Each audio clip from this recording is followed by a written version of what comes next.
नमस्कार। इस वीडियो में सभी विद्यार्थियों का स्वागत है। आज इस वीडियो में आज का टॉपिक है या शीर्षक है आधुनिक शिक्षा प्रणाली। आधुनिक शिक्षा प्रणाली के में जो है हम अभी इस वीडियो में इसका जो है इतिहास और ब्रिटिश संसद में पास हुए दो एक्ट 1813 और 1833 के बारे में चर्चा करेंगे। आगे देखते हैं पहले इसका इतिहास। चूंकि हम जानते हैं कि अंग्रेज भारत में जो है व्यापार के प्रयोजन हेतु प्रवेश किए थे और सबसे पहला जो अंग्रेज था जो भारत में आया था उसका नाम था हाकिंस। हाकिंस एलिजाबेथ ब्रिटेन की महारानी जो थी उनसे आज्ञा लेकर के और वहाँ के बादशाह जेम्स से एक पत्र लेकर के और समुद्री मार्ग से होते हुए ये सूरत तट पर पहुंचता है। वहां से पहुंचने के बाद ये सीधे जहांगीर के दरबार में आता है और जहांगीर वहाँ ये जो है मुगल वंश के शासक थे, वहाँ पे उनसे विनती करता है कि मैं राजदूत के तौर पे कार्य करना चाहता हूँ, हमें बादशाह ने भेजा है। तो जहांगीर ने आतिथ्य को स्वीकार कर लिया, उनकी उसकी मंशा को जान नहीं पाया और उसको अपने दरबार में रख लिया। और रखने के बाद क्या हुआ कि हाकिन्स पुर्तगाली जो पहले से भारत में व्यापार कर रहे थे, वो सबसे पहले समुद्री मार्ग का खोज करके भारत में आए थे। तो उनके व्यापार के प्रति जो है जहांगीर को बहुत ही भड़काया और भड़काने से क्या हुआ कि उसे बहुत सारी सुविधाएं मिल गई जहांगीर की तरफ से और वो जो है सभी मामलों में इंटरफेयर करने लगा। धीरे धीरे अपने होते हुए ही बहुत सारे और अंग्रेजों को बुला लिया और उसके बाद सब मिल करके पुर्तगालियों को भगा दिए और अपना जो है ईस्ट इंडिया कंपनी की स्थापना की और बनाया। और पुर्तगालियों का जो है बहुत ही मतलब उनको जो है खदेड़ दिया एक तरह से भारत से। और उसके बाद क्या हुआ, इसने ईस्ट इंडिया कंपनी लगभग 150 साल तक भारत में छोटे जो साम्राज्य थे उनके ऊपर जो है व्यापार की आड़ में सबको जो है सबको मिला लिए और सबको मिलाने के बाद सबको अपने अधिकार क्षेत्र में करने के बाद एक युद्ध होता है, प्लासी का युद्ध हुआ था। जो सिराजुद्दौला जो बंगाल का शासक था उसके खिलाफ जो है अंग्रेज जो है लड़ाई करते हैं। लड़ाई करने के उपरांत जो है बंगाल का शासक हार जाता है। उसके बाद अंग्रेजों ने बंगाल पर अधिकार कर लिया और वहीं पे जो है इन्होंने अपना शासन व्यवस्था अपनाया और शासन करना प्रारंभ किया। तो उस समय भी क्या हुआ कि बहुत सारे जो है क्रिश्चियन थे जो शिक्षा भारत में धीरे धीरे शिक्षा का प्रारंभ स्टार्ट ही कर दिए थे। तो यहाँ हम देखते हैं कि सबसे पहले यदि हम देखें जो जिस कॉलेज का नाम आ रहा है वारेन हेस्टिंग जो कलकत्ता में जो है एक मदरसे की स्थापना किए थे 1781 ईस्वी में। तो इस मदरसे में अरबी और फारसी साहित्य की पढ़ाई होती थी। उसके बाद सुनाथन टंकन ने जो है प्रयत्नों से अपने प्रयत्न से 1791 में संस्कृत कॉलेज की स्थापना की जहां पर हिंदू कानून और दर्शन की पढ़ाई होती थी। उसके बाद 1800 ईस्वी में लॉर्ड वेल्जली ने फोर्ट विलियम कॉलेज की स्थापना की जहां पे कंपनी के लिए जो कार्य करने वाले जो असैन्य अधिकारी थे जो सेना में नहीं थे उनके लिए पढ़ाने की व्यवस्था की गई थी। उसके बाद यदि हम इन तीनों कॉलेज जो हमने अभी बताए यदि उस पर गौर से ध्यान से देखें तो उसमें मदरसे में जो है अरबी फारसी साहित्य की शिक्षा दी जाती थी। ये संस्कृत कॉलेज में हिंदू दर्शन और कानून की शिक्षा दी जाती थी, हिंदू कानून की। उसके बाद इसमें जो है असैन्य जो व्यक्ति थे जो सेना में नहीं थे उनके लिए भी कंपनी द्वारा विशेष व्यवस्था की गई थी। तो इन पद्धति को हम देख के समझ पा रहे हैं कि ये लोग क्या चाहते थे। ये चाहते थे कि हम ऐसे शिक्षित भारतीयों को तैयार करें जो यहाँ पे अन्य स्थानीय भाषाओं को जानते हों और जानने से कंपनी के कानून में उनमें मदद कर सकेंगे, कानून प्रशासन में मदद कर सकेंगे। तो इसके पश्चात क्या हुआ कि ये जो कॉलेज जब खुले तो कुछ जो प्रबुद्ध भारतीय थे उन्होंने ये सोचा कि हम यदि अपने भारतीय जनता को सामाजिक, आर्थिक और राजनीतिक दुर्बलताओं से बाहर यदि हम निकालना चाहते हैं तो उसका एक ही मार्ग है, वो है पाश्चात्य शिक्षा, जो शिक्षा व्यवस्था अंग्रेज चलाए थे। तो उसमें जो प्रबुद्ध भारतीयों में जो अग्रणी नाम जो आता है वो राजा राम मोहन राय का आता है, और इनके साथ साथ ईश्वर चंद्र विद्यासागर और स्वामी दयानंद सरस्वती का भी नाम आता है। इन लोगों ने पाश्चात्य शिक्षा का समर्थन किया। आगे देखते हैं। दूसरी बात ये थी कि जो भारतीयों के अलावा जो ईसाई जो आए थे उनको ये लगा कि हम यदि पाश्चात्य शिक्षा अपना लेते हैं तो भारत के जो लोग हैं उनकी परंपरागत धर्म में आस्था खत्म हो जाएगी। ये सोच थी ईसाइयों की, और हमारा ईसाई धर्म अपना लेंगे। तो इसके फलस्वरूप क्या हुआ कि संसद में जो है चार्ल्स ग्रांट के नेतृत्व में सभी मिशनरियों ने इस मुद्दे को ब्रिटिश संसद में उठाया।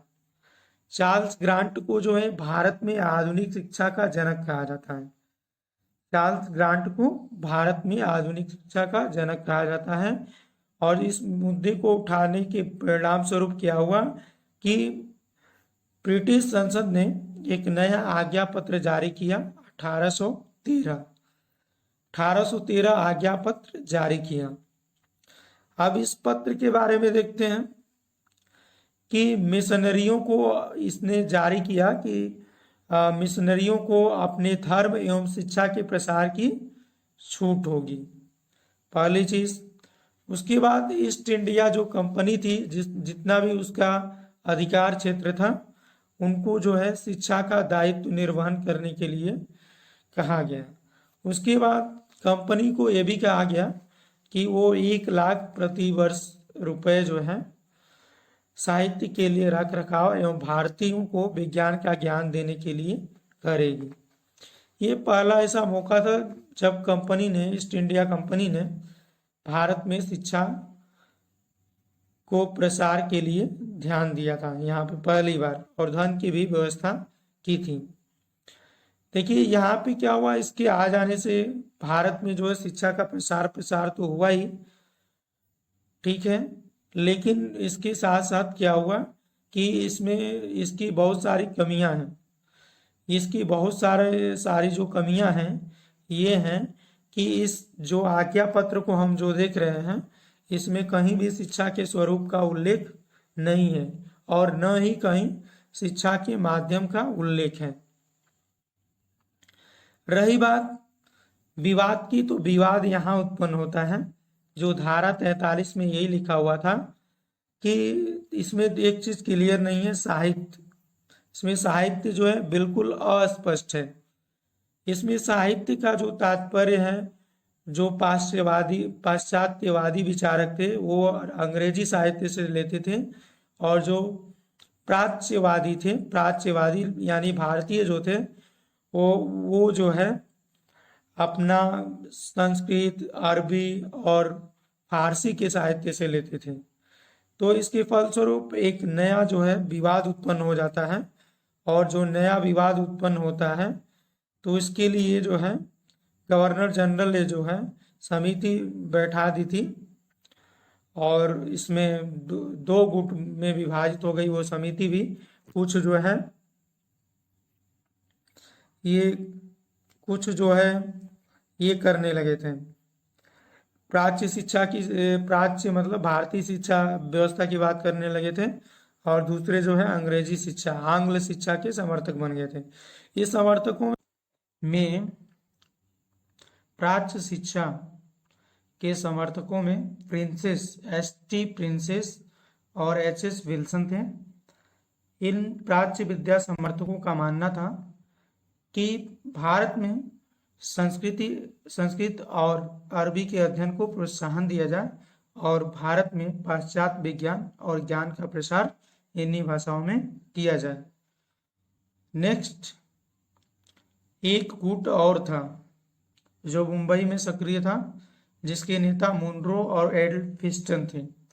ये चाहते थे कि जो भी शिक्षा पाश्चात्य जो शिक्षा है उसको देसी भाषाओं में दिया जाए, देसी भाषाओं में देना प्रारंभ किया जाए। और दूसरे जो आंग्लवादी दल क्या चाहता था कि वो पूरी तरह से अंग्रेजी की वकालत करता है, वो अंग्रेजी माध्यम की वकालत करता है और वो पूरी तरह से भारतीयों पर पश्चिमी मानदंडों को आरोपित करना चाहता था। इसका परिणाम यह हुआ कि प्राच्य और पाश्चात्य विवाद की वजह से जो पैसे थे वो खर्च नहीं हो पाए और इसने डिसाइड नहीं कर पाया कि हमें किस माध्यम में और किस भाषा के साहित्य और कौन से विचार को मान करके जो है हम चलें। ये सब सारी चीजें जो है तय नहीं हो पाए थे। आगे हैं, उसके 20 वर्ष बाद जो है एक नया आज्ञा पत्र आ गया। तो इसमें चेंजिंग क्या हुआ कि बंगाल के जो प्रांत के गवर्नर थे उनको जो है गवर्नर जनरल बना दिया गया और कुछ ऐसी चीजें थी जिन पर जो है अन्य प्रांत के गवर्नरों पर भी ये जो है गवर्नर जनरल उन मुद्दों पर अलग से अपना फैसला दे सकता था। वो सारे मुद्दे जो है इसके अधीन थे। कुछ ऐसे मुद्दे थे जो अन्य प्रांतों के अधीन नहीं थे, वहाँ के गवर्नर नहीं कर सकते थे। आगे जो है ये भी हुआ कि गवर्नर जनरल की काउंसिल में एक कानूनी सलाहकार होगा जिससे गवर्नर जनरल सलाह लेगा। शिक्षा पे व्यय को 10 लाख कर दिया गया, 10 गुना बढ़ा दिया गया इसमें। उसके बाद सरकारी नौकरी में योग्यता एवं क्षमता के आधार पर प्रवेश। यहाँ पे देखिए जो है जाति व्यवस्था नहीं थी। इसने अंग्रेजों ने क्या कहा कि हम उसको किसी भी भारतीय को उसका जाति देखकर जॉब नहीं देंगे, बल्कि योग्यता और क्षमता, योग्यता है यहाँ पे, योग्यता और क्षमता के आधार पर प्रवेश दिया जाएगा। यहाँ पे और एक चीज है कि सभी देशों के ईसाई, इससे पहले केवल ब्रिटेन के ईसाई आते थे, लेकिन यहाँ पे जो है इस चार्टर एक्ट में, आज्ञा पत्र में ईसाइयों को जो है भारत में प्रवेश करने के लिए छूट देता है, वो किसी भी देश के हों। और ये बात का ध्यान रखना था उनको कि भारतीयों को धार्मिक ठेस की भावना नहीं पहुंचनी चाहिए। देखिए इस एक्ट के लाभ क्या क्या हुए थे, लाभ के बारे में यदि देखेंगे तो बहुत सारे लाभ हुए थे इस एक्ट पे। ये 10 गुना खर्च किया गया था, जैसे शिक्षा का विकास जो है बहुत जो है तेजी से हुआ। दूसरी बात, जो अंग्रेजी शिक्षा ग्रहण करने वाले जो व्यक्ति थे, जो छात्र थे, उनको जो है नौकरी की पेशकश की गई है। उसके बाद सभी ईसाई जो है सभी देशों से आ रहे थे, जिसके परिणाम स्वरूप हमारे देश में जो है शिक्षा व्यवस्था ईसाइयों ने फैलाना स्टार्ट कर दिया था। ये सारी चीजें थी, लेकिन क्या हुआ कि इसके जो कुछ डिमेरिट भी थे। इसके डिमेरिट ये था कि पहली बात कि ईसाइयों ने इसका फायदा उठाया और ईसाइयों ने फायदा उठाने के बाद जो है अपने धर्म का अधिक प्रचार किया, शिक्षा का कम प्रचार किया। यहाँ पे सरकारी नौकरी मिलने से अंग्रेजी शिक्षा जो पढ़ के जाते थे उनको सरकारी नौकरी मिलती थी, और जो भारतीय शिक्षा पद्धति वाले विद्यालय थे उनमें जो पढ़ता था उनका जो है कोई अस्तित्व नहीं देता था, उनको नौकरी नहीं मिलती थी। तो जिसके फलस्वरूप क्या हुआ कि हमारे जो शिक्षा पद्धति जो है, भारतीय जो शिक्षा पद्धति है, उसका विघटन होने लगा। और विघटन होने के बाद जो है बहुत मतलब सब जगह जो है अंग्रेजों ने अपना शिक्षा प्रणाली विकसित करना प्रारंभ किया था। और इसमें और एक और लाभ हुआ था कि अंग्रेजी शिक्षा के प्रति जो है भारतीयों का आकर्षण ज्यादा हो गया। बहुत सारे स्कूल खुल गए थे उस टाइम तक। आगे देखते हैं। यहाँ देखिए ये जो प्राच्य और पाश्चात्य विवाद था, 1823 में जो है एक जन शिक्षा समिति की गठन किया गया था, लेकिन क्या हुआ कि जो प्राच्य और पाश्चात्य विवाद है और ही बढ़ता जा रहा था। जो 1813 के एक्ट में था वो बढ़ता बढ़ता ही गया, तो 1823 तक यह निश्चित ही नहीं हो पाया था कि यहाँ पे जो है किस प्रकार की शिक्षा दी जाएगी। लेकिन उसके बाद क्या हुआ कि ये जो समिति के जो अध्यक्ष या जो अध्यक्ष थे वो खुद ही जो है इसके प्राच्य की शिक्षा के समर्थक थे, इसलिए इन्होंने वहाँ से अरबी, फारसी और संस्कृत भाषा में जो है शिक्षण प्रारंभ करवा दिया था। लेकिन उसके बाद क्या हुआ कि धीरे धीरे जो है आंग्लवादी जो विचारधारा के लोग थे उन्होंने इसका विरोध करना प्रारंभ किया और इसका विरोध बहुत हद तक आगे तक बढ़ गया था, जिसका क्या हुआ कि गवर्नर जनरल ने इस विवाद को निपटारे के लिए लॉर्ड मैकाले को इस जो 10 सदस्यीय समिति थी इसका अध्यक्ष बनाया और उसके बाद से जो है इस विवाद को निपटारे के लिए बहुत ही इनकी जिम्मेदारी दी गई थी लॉर्ड मैकाले को। तो यहाँ पे लॉर्ड मैकाले जो है अगले अपना जो है विचार प्रस्तुत करते हैं और अपना अलग से जो है 1835 में मैकाले जो है अपना रिपोर्ट देते हैं गवर्नर जनरल को। तो इसके बारे में लॉर्ड मैकाले के बारे में हम अगले वीडियो में अध्ययन करेंगे।